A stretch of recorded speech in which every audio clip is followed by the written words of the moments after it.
नमस्कार दोस्तों, सानवी क्लासेस आलिफ जब में आपका बहुत बहुत स्वागत है। मैं विभा। आज हम क्लास 9 का इतिहास का पार्ट 3 नासीवाद और हिटलर का उदय के बारे में अध्ययन करेंगे और आपको बताएंगे किस तरह हिटलर का उदय हुआ और किस तरह नासीवाद का उदय हो जाता है जर्मनी में, और वह कैसे द्वितीय विश्व युद्ध में भाग लेता है और कैसे जर्मनी को एक शक्तिशाली राष्ट्र के रूप में उभारता है। चलिए हम देखते हैं। 1945 के वसंत में हेलमुट नामक 11 वर्षीय जर्मन लड़का बिस्तर में लेटे हुए कुछ सोच रहा था। तभी उसे अपने माता पिता की दबी दबी सी आवाज़ें सुनाई दी।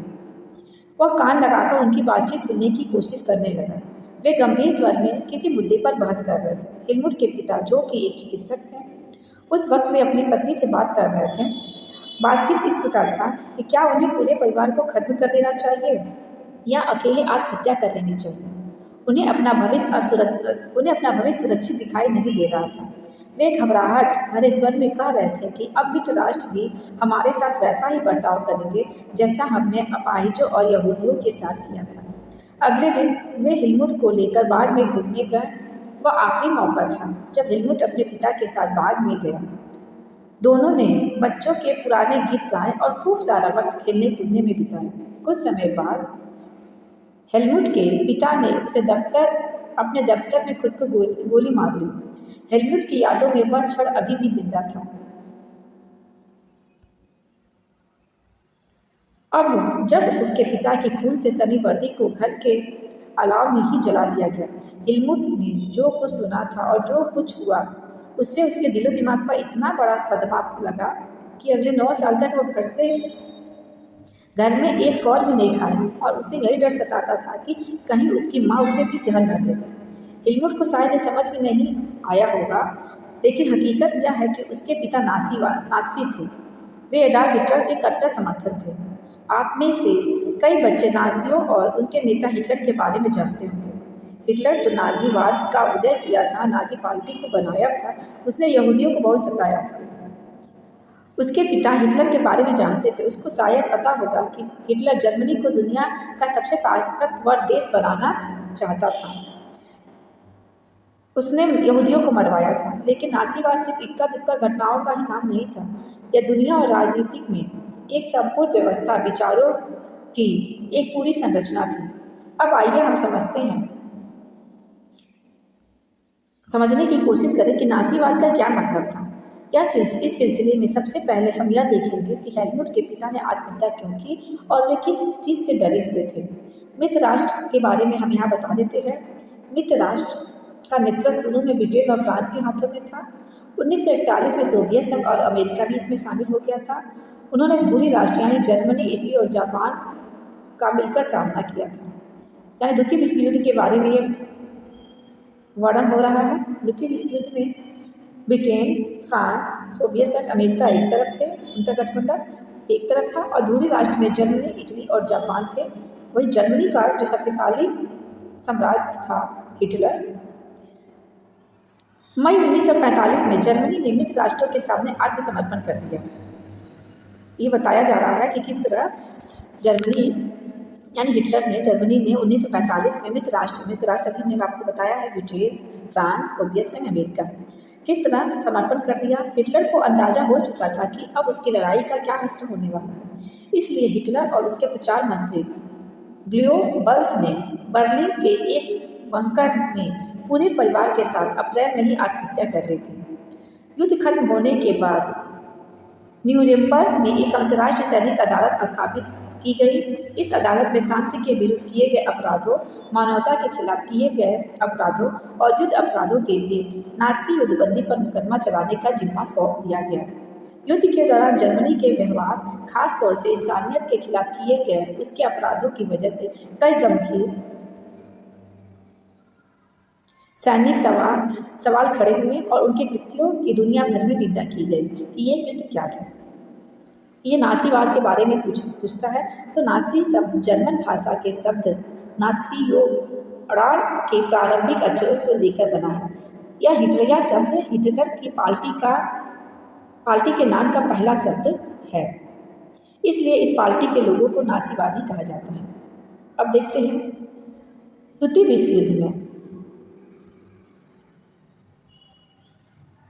दूसरे विश्व युद्ध के साए में जर्मनी ने जनसंहार शुरू कर दिया, जिसके तहत यूरोप में रहने वाले कुछ खास नस्ल के लोगों को सामूहिक रूप से मारा जाने लगा। इस युद्ध में मारे गए लोगों में 60 लाख यहूदी थे, 2 लाख जिप्सी थे और 10 लाख पोलैंड के नागरिक थे। साथ ही मानसिक और शारीरिक रूप से अपंग घोषित किए गए 70,000 जर्मन नागरिक भी मारे गए। इसके अलावा न जाने कितने ही राजनीतिक विरोधियों को भी मौत की नींद सुला दिया गया। इतनी बड़ी तादाद में लोगों को मारने के लिए औषधि जैसे कत्ले खाने बनाए गए, जहां जहरीली गैस से हजारों लोगों को एक साथ मौत के घाट उतार दिया जाता था। एक कमरे में बंद करके जहरीली गैस छोड़ दिया जाता था। वहाँ इतने यहूदियों को, हिटलर जो था यहूदी लोगों के विरोध में था, उन लोगों को उसमें रख कर किसी तरह वहाँ बुलाकर और जहरीली गैस के द्वारा उन्हें मार डालता था। इतनी बड़ी तादाद में लोगों को मारने के लिए औषधि जैसे कत्ले खाने बनाए गए, जहाँ जहरीली गैस के द्वारा उन्हें मार दिया जाता था, मौत के घाट उतार दिया जाता था। न्यूरेमबर्ग अदालत ने केवल 11 नासियों को, ये सब नासीवादी ये है जब हिटलर आत्महत्या कर लेता है और द्वितीय विश्व युद्ध समाप्त हो जाता है, उसके बाद की घटनाओं के बारे में इसमें वर्णन हुआ है। न्यूरेमबर्ग अदालत ने 11 नासियों को मौत की सजा सुना थी, जो 11 मुख्य थे। बाकी आरोपियों को बहुतों को उम्र कैद की सजा दी गई। सजा तो मिली, लेकिन नासियों को जो सजा दी गई वह उनकी बर्बरता और जुर्मों के मुकाबले बहुत छोटी थी। असल में मित्र राष्ट्र पराजित जर्मनी पर इस बार ऐसा कठोर दंड नहीं थोपना चाहते थे, जिस तरह का दंड पहले विश्व युद्ध के बाद जर्मनी पर थोपा गया था।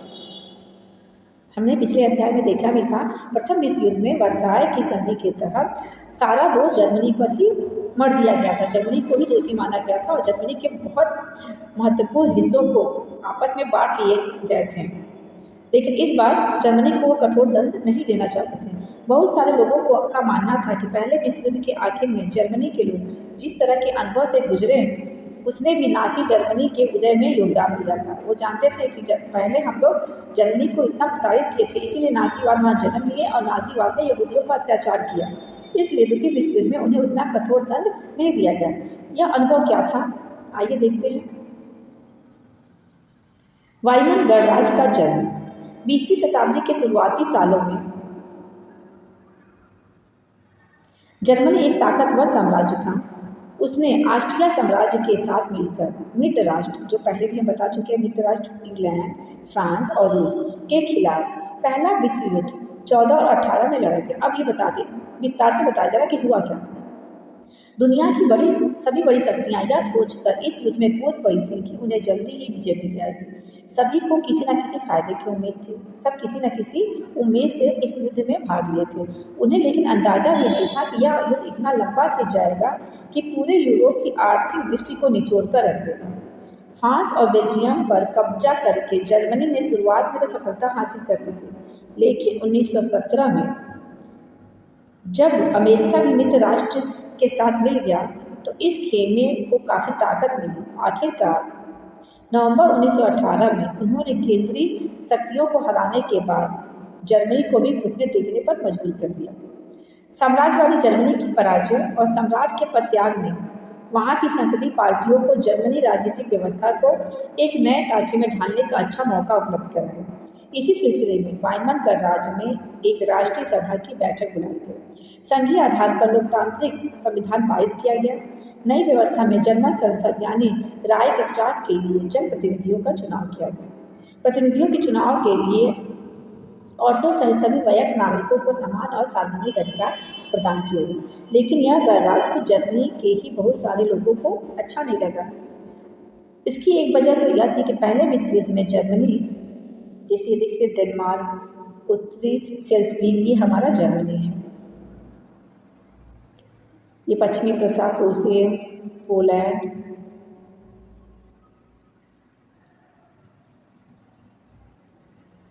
कुछ लोगों को रास नहीं आया क्योंकि उन्हें पता था कि पहले विश्व युद्ध में जो पराजय हुई थी, पराजय के बाद विजयी देशों ने उन पर बहुत कठोर दंड थोप दिया था। मित्र राष्ट्र ने वर्साय में हुई शांति संधि में जर्मनी की जनता के लिए बहुत कठोर और अपमानजनक नियम बना दिए थे। इस संधि की वजह से जर्मनी को अपने सारे उपनिवेश और तकरीबन 10% आबादी 13% भूभाग, 75% लौह भंडार और 26% कोयला भंडार फ्रांस, पोलैंड, डेनमार्क, लिथुआनिया के हवाले करने पड़े थे प्रथम विश्व युद्ध में। जर्मनी की रही सही ताकत खत्म करने के लिए मित्र राष्ट्रों ने उसकी सेना को भी भंग कर दिया था। युद्ध अपराध बोध अनुच्छेद के तहत युद्ध के कारण हुई सारी तबाही के लिए जर्मनी को ही जिम्मेदार भी ठहरा दिया। मित्र राष्ट्र प्रथम विश्व युद्ध की सारी जिम्मेदारी जर्मनी पर ही थोप देते हैं, उन्हें ठहराते हैं। इसकी एवज में उस पर 6 अरब पाउंड का जुर्माना भी लगा दिया गया। खनिज संसाधन तो ले लिया गया, खनिज संसाधन वाले जो राइनलैंड था पर भी 20 के दशक में ज़्यादातर मित्र राष्ट्रों का ही कब्जा था। बहुत सारे जर्मनों ने न केवल इस हार के लिए वर्साय में हुए अपमानजनक के लिए हुए वाइमर गणराज्य को ही जिम्मेदार ठहराया था और इसका असर जर्मनी पर बहुत पड़ा। उसी का परिणाम था कि हिटलर उभर कर सामने आया और उसने नाजीवादी पार्टी का गठन किया और सब लोग उसी पर विश्वास करते थे क्योंकि उनके पास कोई और चारा था ही नहीं। देखिए आगे देखते हैं युद्ध का असर क्या था। इस युद्ध ने पूरे महाद्वीप को मनोवैज्ञानिक और आर्थिक दोनों ही स्तरों पर तोड़कर रख दिया। यूरोप कल तक कर्ज देने वाले का महाद्वीप कहलाता था, जो युद्ध खत्म होते होते कर्जदाता का महाद्वीप बन गया। विडंबना यह थी कि पूरे साम्राज्य द्वारा किए गए अपराधों का हर्जाना नवजात वाइमर गणराज्य से वसूला गया। इस गणराज्य को युद्ध में पराजय के अपराध बोध और राष्ट्रीय अपमान का बोझ तो ढोना ही पड़ा। हर्जाने चुकाने की वजह से आर्थिक स्तर पर भी वह अपंग हो चुका था। वाइमर गणराज्य के हिमायतियों में मुख्य रूप से समाजवादी, कैथोलिक और डेमोक्रेट खेमे के लोग थे। रूढ़िवादी, पुरातनपंथी, राष्ट्रवादी मिथकों की याद में उन्हें तरह तरह के हमलों का निशाना बनाया गया। नवंबर के अपराधों कहकर उनका खुलेआम मजाक उड़ाया गया। इस मनोदशा का 30 के दशक की शुरुआती राजनीतिक घटनाओं पर प्रभाव पड़ा। हमने देखा कि रूस की क्रांति पर भी, जो रूस में 1917 की जो क्रांति हुई थी, उस पर भी प्रथम विश्व युद्ध का प्रभाव था। रूस भी आर्थिक रूप से परेशान हो गया था।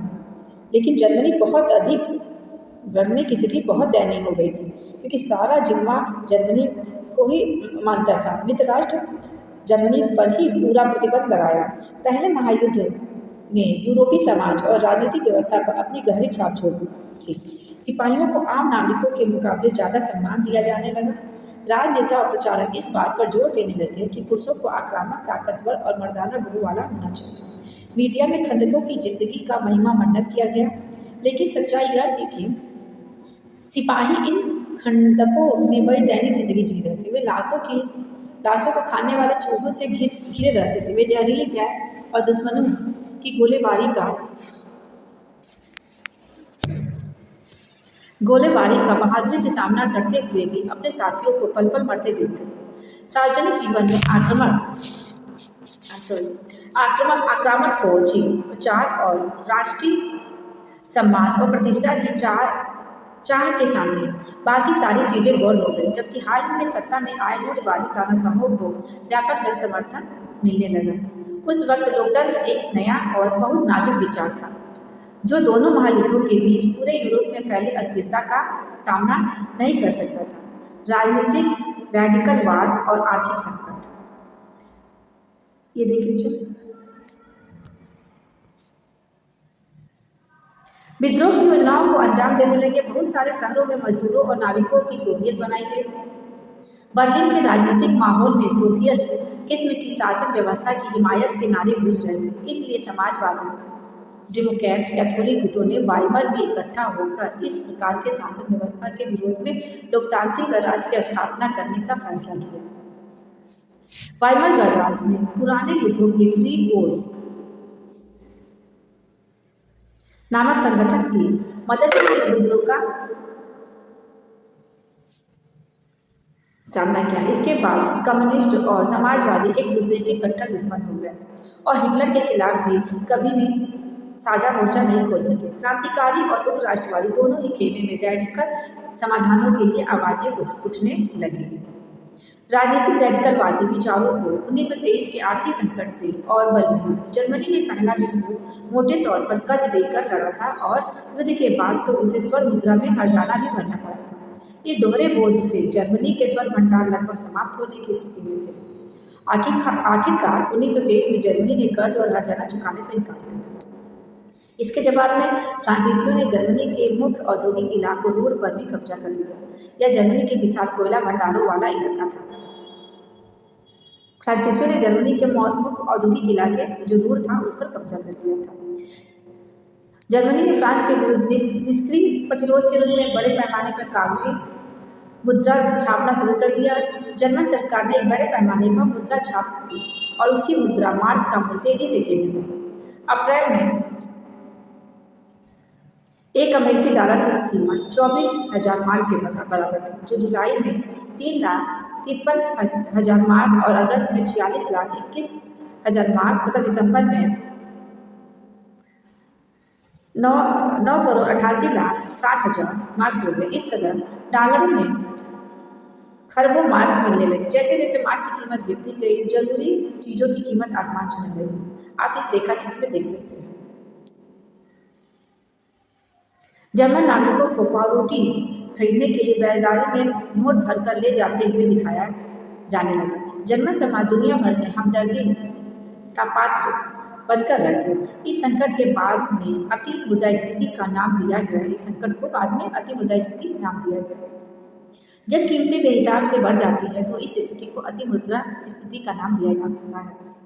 जर्मनी को इस संकट से निकालने के लिए अमेरिकी सरकार ने हस्तक्षेप किया। इसके लिए अमेरिका ने ड्राफ्ट योजना बनाई। इस योजना में जर्मनी के आर्थिक संकटों को दूर करने के लिए हर्जाने की शर्तों को दोबारा तय किया गया।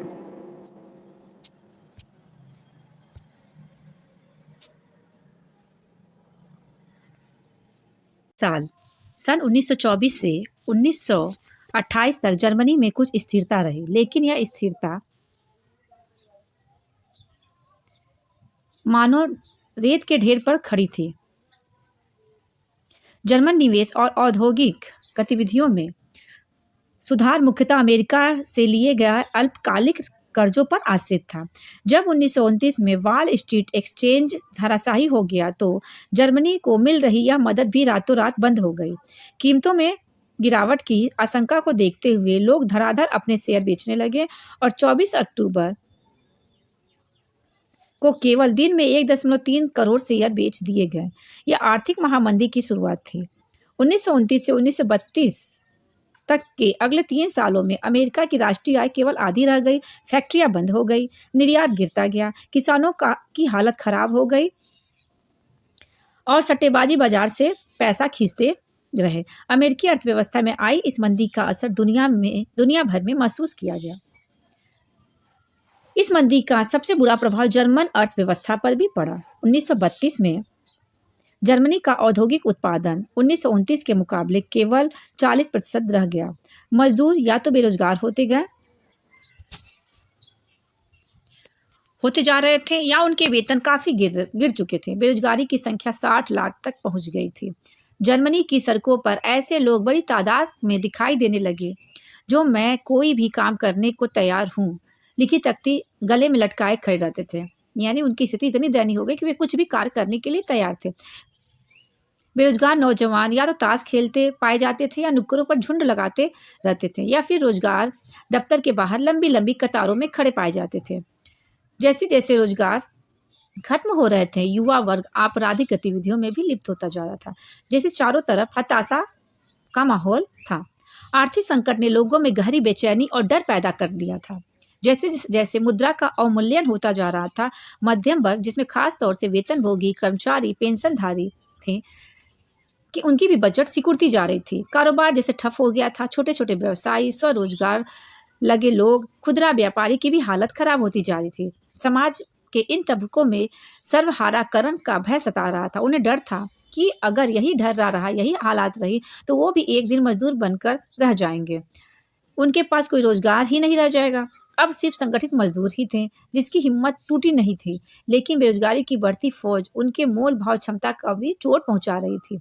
बड़े व्यवसाय संकट में थे। किसानों को एक ऐसा वर्ग कृषि उत्पादन की कीमतों में बेहिसाब गिरावट की वजह से परेशान था। युवाओं को अपना भविष्य अंधकार में दिख रहा था।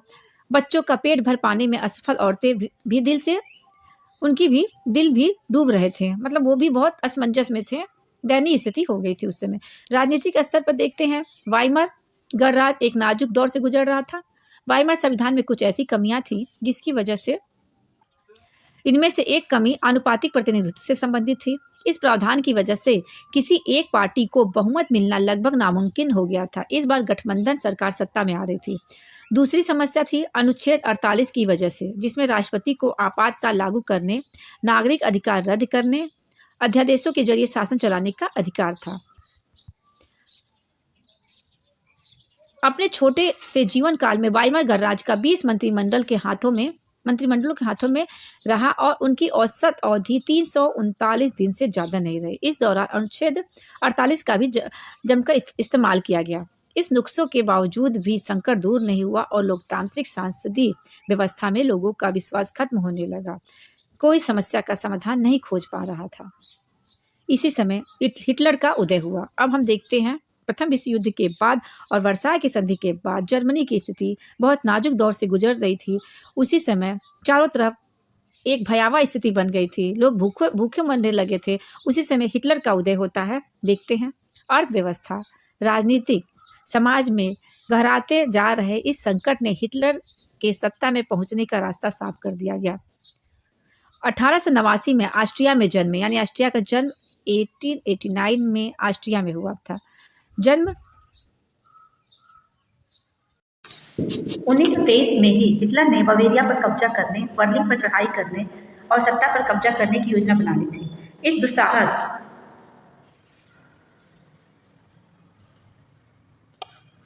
दुस्साहसी योजनाओं में वह असफल रहा। उसे गिरफ्तार कर लिया गया। उस पर देशद्रोह का मुकदमा भी चला, लेकिन कुछ समय बाद उसे रिहा कर दिया गया। नासी राजनीतिक खेमा 1930 के दशक के शुरुआती सालों तक जनता को बड़े पैमाने पर अपनी तरफ आकर्षित नहीं कर पाए, लेकिन महामंदी के दौरान नासीवाद के एक जन आंदोलन का रूप ग्रहण कर लिया। महामंदी के दौरान नासीवाद ने एक जन आंदोलन का रूप ग्रहण कर लिया। जैसा कि हम पहले भी बता चुके थे कि 1929 के बाद बैंक दिवालिया हो चुका था, काम धंधे बंद होते जा रहे थे, मजदूर बेरोजगार हो रहे थे, मध्यम वर्ग में लाचारी, भुखमरी और डर सता रहा था। नासी प्रोपेगेंडा में लोगों को यह बेहतर भविष्य की उम्मीद दिखाई देती थी। 1929 में नासी पार्टी को जर्मन संसद राइखस्टाग के लिए हुए चुनाव में महज 2.6% ही वोट मिले। 1932 तक आते आते यह देश की सबसे बड़ी पार्टी बन चुकी थी और उसे 37% वोट मिले थे। हिटलर जबरदस्त वक्ता था। उसका जोश और उसके शब्द लोगों को हिलाकर रख देते थे। वह अपने भाषणों में एक शक्तिशाली राष्ट्र की स्थापना और वर्साय की संधि में हुए नाइंसाफी के प्रतिशोध और जर्मन समाज को खोई हुई प्रतिष्ठा वापस दिलाने का आश्वासन उन्हें जर्मनी की जनता से करता था। और वह वादा भी करता था कि बेरोजगार को रोजगार, नौजवानों को एक सुरक्षित भविष्य देगा। उसने यह आश्वासन भी दिया कि वह देश को विदेशी प्रभाव से मुक्त कराएगा और जितने भी उसके खिलाफ साजिश हुई है उसका वह मुंहतोड़ जवाब देगा। ये देख लीजिए, हिटलर ने राजनीति की एक नई शैली रची थी। वह लोगों को गोल बंद करने के लिए आडंबर और प्रदर्शन की अहमियत समझता था। हिटलर के प्रति भारी समर्थन दर्शाने और लोगों के पारस्परिक एकता का भाव पैदा करने के लिए नासियों ने बड़ी बड़ी रैलियां और जनसभाएं आयोजित की। नासी पार्टी का उदय ये हिटलर ने ही किया था। नासी सैल्यूट और भाषणों के बाद खास अंदाज में तालियों की गड़गड़ाहट से सारी चीजें शक्ति प्रदर्शन का हिस्सा थी। नासियों ने धुआंधार प्रचार के जरिए हिटलर को एक मसीहा, एक रक्षक, एक ऐसे व्यक्ति के रूप में पेश किया कि मानो वह किसी का अवतार हो। एक ऐसे समाज को वह छवि बेहद आकर्षक दिखाई देती थी, जिसकी प्रतिष्ठा और गर्व का एहसास चकनाचूर हो चुका था और जो एक भीषण आर्थिक और राजनीतिक संकट से गुजर रही थी। अब उसके बाद लोकतंत्र का ध्वस्त होना। 30 जनवरी 1933 को राष्ट्रपति हिंडनबर्ग ने हिटलर को चांसलर का पदभार संभालने का न्योता दिया, क्योंकि उसके भाषण से वो भी प्रभावित हो चुका था।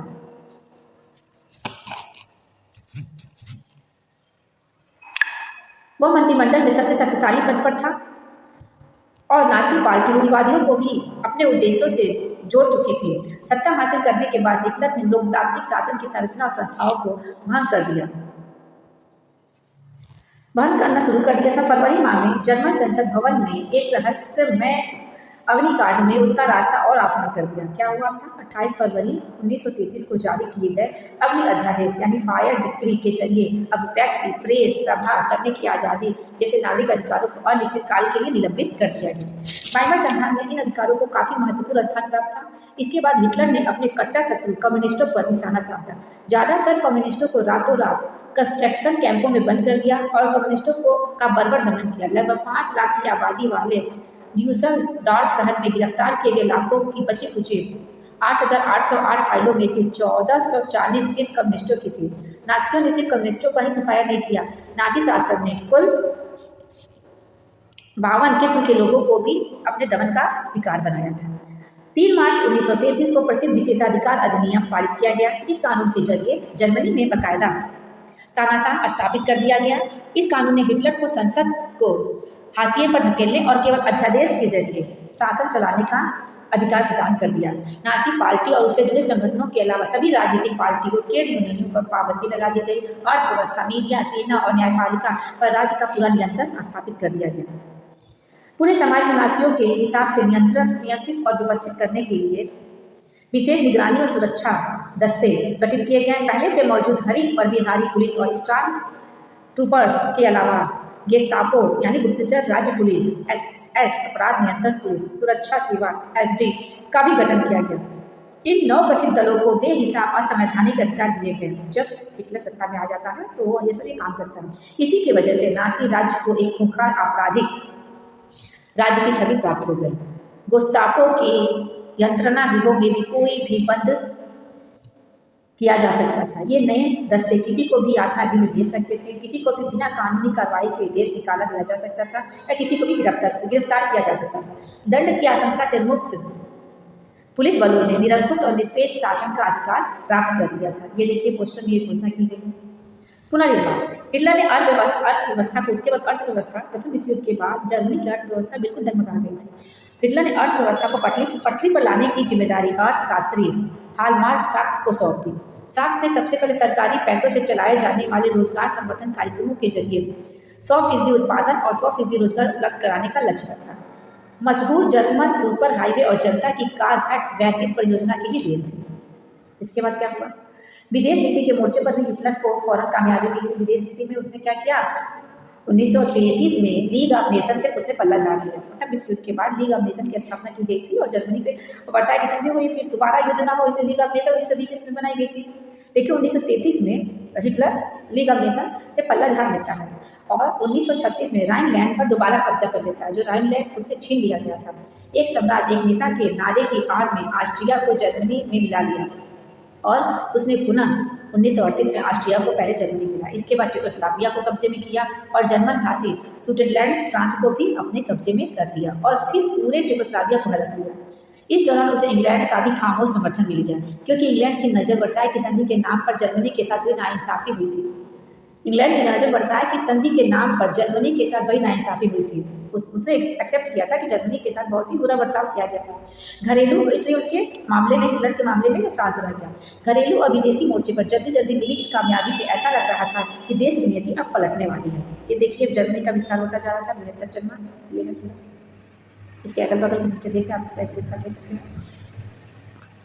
अब ये देखते हैं। लेकिन हिटलर यही नहीं रुका। उसने पहले तो अर्थव्यवस्था सही की, फिर ऑस्ट्रिया, चेकोस्लोवाकिया और अन्य देशों पर विजय प्राप्त की।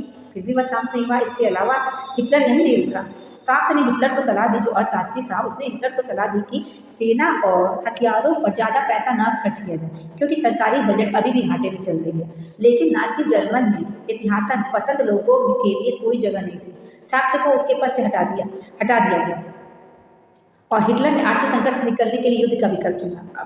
अर्थशास्त्री साक्स ने हिटलर को सलाह दी, लेकिन उसकी सलाह उसे पसंद नहीं आई तो उसे ही हटा दिया और आर्थिक संकट से दूर करने के लिए हिटलर ने युद्ध का रास्ता अपनाया। वह राष्ट्रीय सीमाओं का विस्तार करते हुए ज़्यादा से ज़्यादा संसाधन इकट्ठा करना चाहता था। इसी लक्ष्य को उसने ध्यान में रखते हुए सितंबर 1939 में उसने पोलैंड पर हमला कर दिया और यही द्वितीय विश्व युद्ध की शुरुआत हो जाती है। इसी वजह से फ्रांस और इंग्लैंड के साथ भी उसका युद्ध स्टार्ट हो जाता है। सितंबर 1940 में जर्मन ने इटली और जापान के साथ एक त्रिपक्षीय संधि पर हस्ताक्षर किए। इस संधि में अंतर्राष्ट्रीय समुदाय में हिटलर का दावा और मजबूत हो गया। यूरोप के ज्यादातर देशों में नासी जर्मनी का समर्थन करने वाली कठपुतली सरकार विदा की गई और 1940 के अंत में हिटलर अपनी ताकत के शिखर पर था।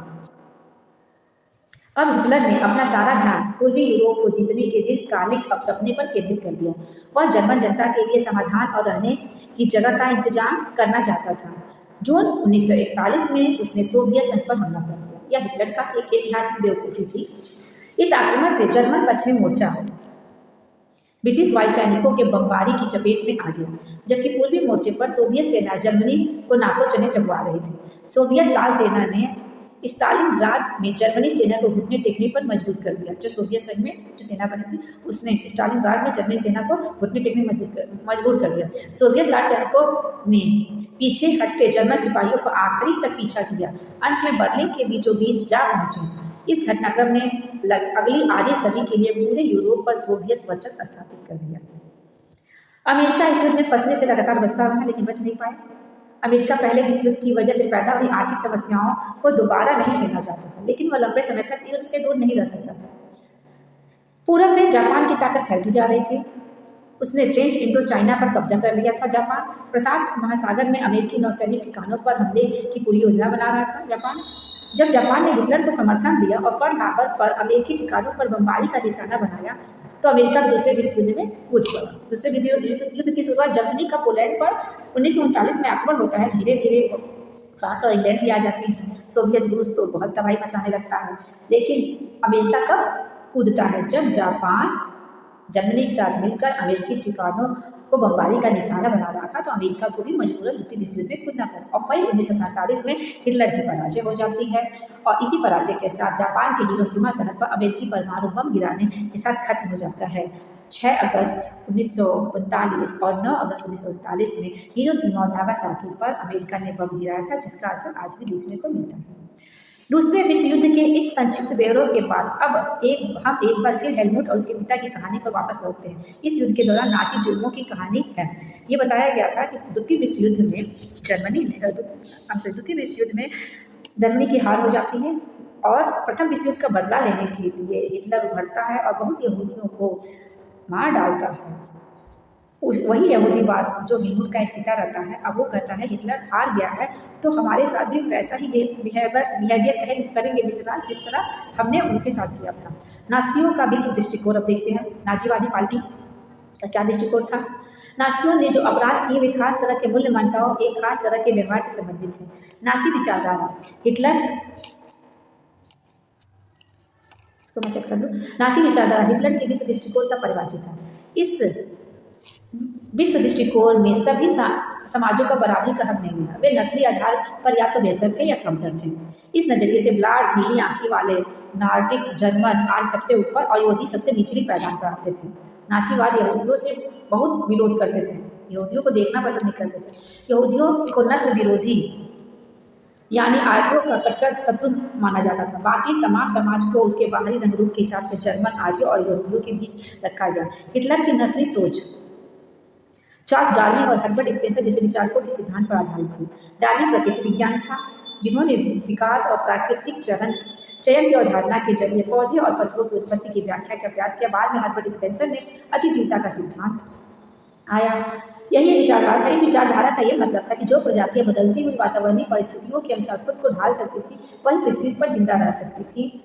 हमें इस बात का ध्यान रखना चाहिए कि डार्विन के चयन के सिद्धांत को इस विशुद्ध प्राकृतिक प्रक्रिया कहा था। इसमें इंसानी हस्तक्षेप की वकालत कभी नहीं की, लेकिन ये इतना इंपॉर्टेंट नहीं है। अब यहाँ देखिए हिटलर की विचारधारा का दूसरा पहलू ब्रेनेंस या जीवन पद्धति की भू राजनीतिक अवधारणा से संबंधित है। वह मानता था कि अपने लोगों को बसाने के लिए ज़्यादा से ज़्यादा इलाकों पर कब्जा करना बहुत जरूरी है। उसने मात्र देश का क्षेत्रफल भी बढ़ाया। नए इलाकों में जाकर बसने वालों को अपने जन्म स्थान के साथ गहरे संबंध बनाए रखने में मुश्किल भी पेश नहीं आई। हिटलर की नज़र में इस तरह जर्मन राष्ट्र के संसाधन और बेहिसाब शक्ति इकट्ठा की जा सकती थी। पूर्व में हिटलर जर्मन सेनाओं को और फैलाना चाहता था ताकि सारे जर्मनी को भौगोलिक दृष्टि से एक ही जगह इकट्ठा की जाए। पोलैंड इस धारणा की पहली प्रयोगशाला थी, जिसकी शुरुआत द्वितीय विश्व युद्ध से हो जाती है। अब नस्लवादी राज्य की स्थापना। सत्ता में पहुंचते ही नासियों ने शुद्ध जर्मनों के विशिष्ट नस्ली समुदाय की स्थापना के सपने को लागू करना शुरू कर दिया था। सबसे पहले उन्होंने विस्तारित जर्मन समाज में मौजूद उन समाजों और नस्लों को खत्म करना शुरू किया जिन्हें वे अवांछित मानते थे, और नासी शुद्ध और स्वस्थ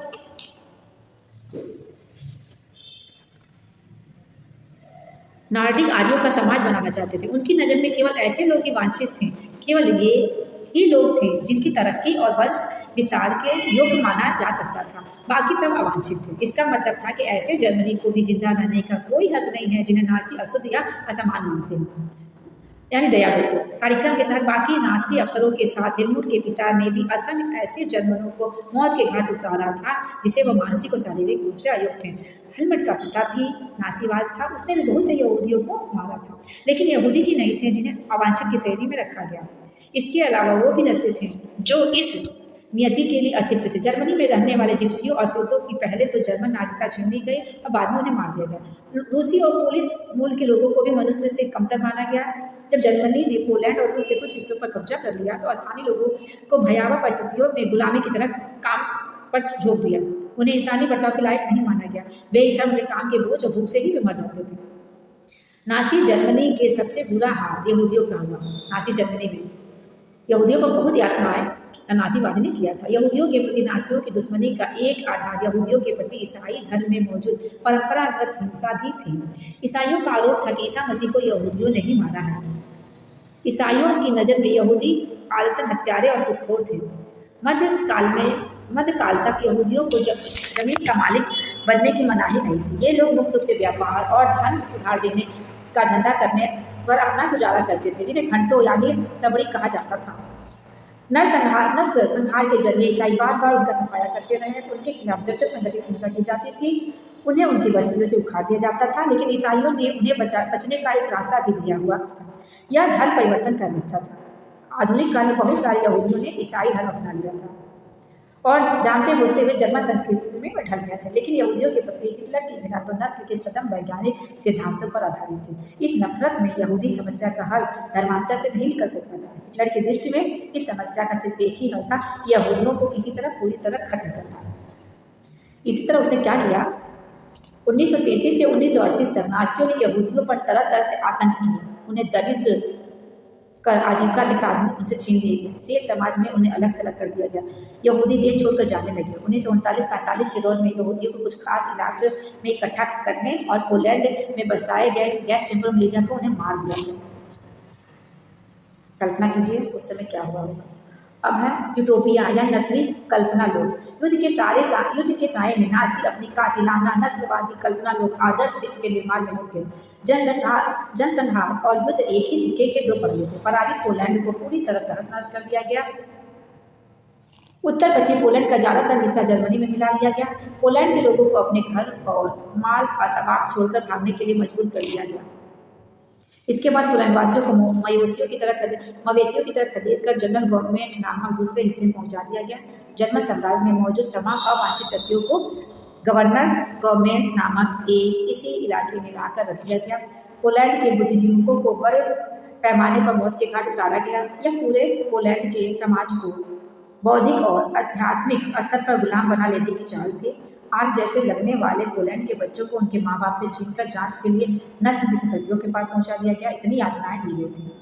अगर वे नस्ली जांच में कामयाब हो जाते तो उन्हें जर्मन परिवारों में पाला पोसा जाता था। अगर ऐसा नहीं होता था तो उन्हें अनाथालय में डाल दिया जाता था, जहाँ उनमें से ज़्यादातर मर जाते थे। जनरल गवर्नमेंट में कुछ विशालतम भट्टों और गैस चैम्बर भी थे, इसलिए यहाँ यहूदियों को बड़े पैमाने पर मारा जाता था। ये देखिए गैस चैम्बर उस समय का मौत का सिलसिला। इसका आप स्क्रीनशॉट ले लीजिए। दूसरा चरण ये हुआ। ये तीसरा चरण था 41 के बाद तुम्हें जीने का अधिकार नहीं। यहूदियों पर की गई त्रासदी है ये। अंतिम समाधान से पहले कैदियों से छीने गए जूते ये हैं। अब नासी जर्मनी में युवाओं की स्थिति क्या थी? युवाओं में हिटलर की दिलचस्पी जुनून की हद तक पहुंच चुकी थी। उनका मानना था कि एक शक्तिशाली नासी समाज की स्थापना के लिए बच्चों को नासी विचारधारा की घुट्टी पिलाना बहुत जरूरी है। इसके लिए स्कूल के भीतर और बाहर दोनों तरफ बच्चों पर पूरा नियंत्रण आवश्यक था। नासीवाद के दौरान स्कूलों में क्या हो रहा है, तमाम स्कूलों में सफाया और शुद्धिकरण की मुहिम चलाई गई। यहूदी और राजनीतिक रूप से अविश्वसनीय दिखाई देने वाले शिक्षकों को पहले नौकरी से हटाया गया, बाद में मौत के घाट उतार दिया गया। बच्चों को अलग अलग बिठाए जाने लगा। जर्मन और यहूदी बच्चे एक साथ ना तो बैठ सकते थे, ना ही खेल कूद सकते थे। बाद में अवांछित बच्चों को यानी यहूदी और जिप्सियों के बच्चों, विकलांग बच्चों को स्कूल से निकाल दिया गया और गैस चैम्बर में उन्हें भी छोड़ दिया गया। अच्छे जर्मन बच्चों को नासी शिक्षा प्रक्रिया से गुजरना पड़ता था। यह विचारधारा प्रशिक्षण की एक लंबी प्रक्रिया थी। स्कूली पाठ्यक्रमों को नए सिरे में रखा गया। नस्ल के बारे में प्रचारित नासी विचारों को सही ठहराने के लिए नस्ल विज्ञान के नाम से एक नया पाठ्यक्रम बनाया गया और गणित की कक्षाओं में भी यहूदियों की एक खास छवि करने की कोशिश की जाती थी। बच्चों को सिखाया गया कि वे वफादार और आज्ञाकारी बने और यहूदियों से नफरत करें, हिटलर की पूजा करें। खेल कूद के जरिए भी बच्चों में हिंसा और आक्रामकता की भावना पैदा की जाती थी।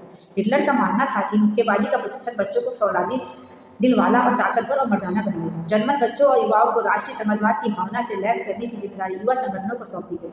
10 साल की उम्र के बच्चों को युगफ्रुक में दाखिला करा दिया जाता था। 14 साल की उम्र में सभी लड़कों को नाजियों की युवा संगठन हिटलर युद्ध की सदस्यता लेनी पड़ती थी। इस संगठन में युद्ध की उपासना, आक्रामकता, हिंसा,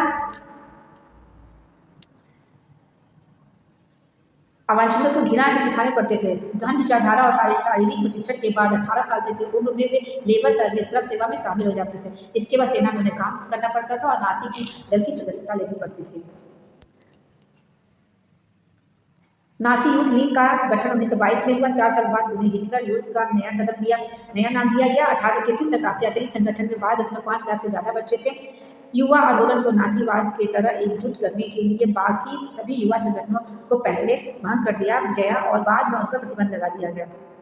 इसी के साथ मैं ये वीडियो खत्म करती हूँ। इसका अगला पार्ट मैं अगले वीडियो में डालूंगी। तब तक के लिए धन्यवाद। प्लीज़ लाइक, शेयर और सब्सक्राइब माई चैनल।